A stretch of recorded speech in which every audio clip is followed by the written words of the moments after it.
Let's go and bring in CBSN political contributor Alex Conant, the former communications director for Senator Marco Rubio. Thanks a lot for joining us, Alex. Yeah, good afternoon. All right, let's go and start with Congress agreeing to a $1 trillion budget deal last night. Some of President Trump's key policies are not included. Who are the winners and who are the losers in this deal? There's not a lot of losers, to be honest with you. I think the Democrats got a lot of what they wanted, which was full funding for a lot of domestic programs that they care about, including the EPA and NIH. Those are programs that Trump had planned to cut, and instead they're going to be fully funded or nearly fully funded for the rest of the year. Republicans got some of what they wanted, which included more money for border security, more money for the military. Arguably Trump wasn't as big a winner in this negotiations in the sense that he didn't get money for the border wall that he had initially asked for.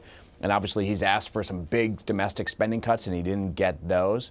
But he also avoided the specter of a government shutdown under his watch in the first 100 days or first 3 months of his presidency.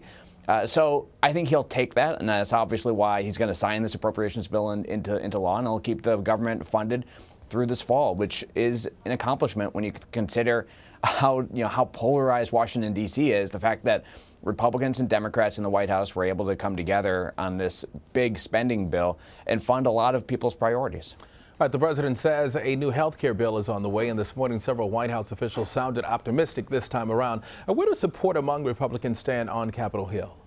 Well, it's to be determined. There is a lot of optimism at the moment that they have the votes to get this through the House. I think that there is a growing acknowledgement or recognition amongst House Republicans that they just want to be done with health care. They don't want to make it their problem. They want to make it the Senate's problem. And so they're really eager to get something through the House so they can move it on to the Senate and get it off their plates for a while. So they're going to try to have a vote as soon as this week. House conservatives are now supporting it. They're the ones that blocked it the last time around. It's an open-ended question as to whether or not they're going to get enough House Republicans, moderate Republicans, to support it this time around.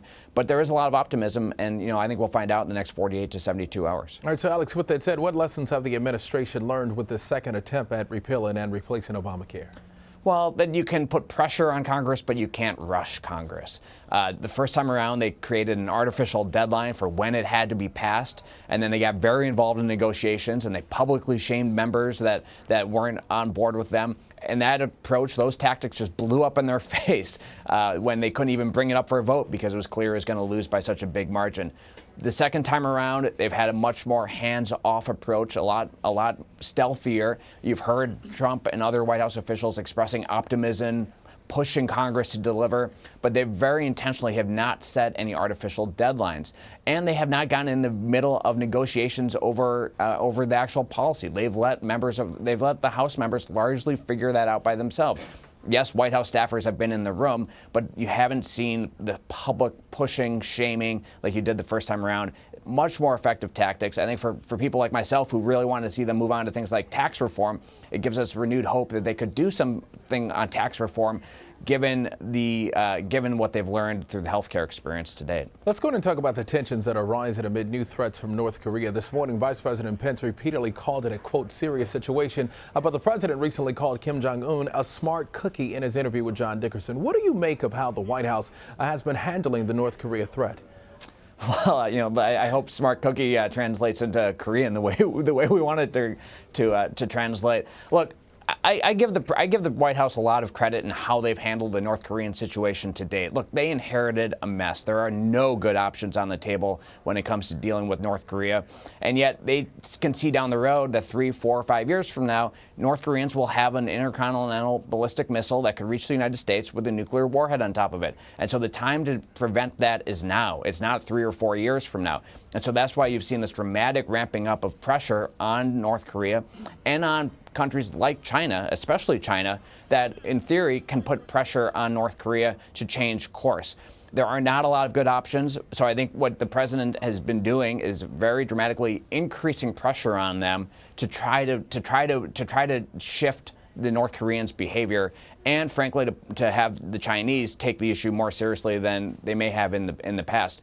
Again, there's not a lot of good options here, but I think the sort of nuanced and continued pressure from the president and his senior aides is exactly the right course of action at this moment. All right, Alex, a final question for you. The White House has extended an invitation to the president of the Philippines, Rodrigo Duterte.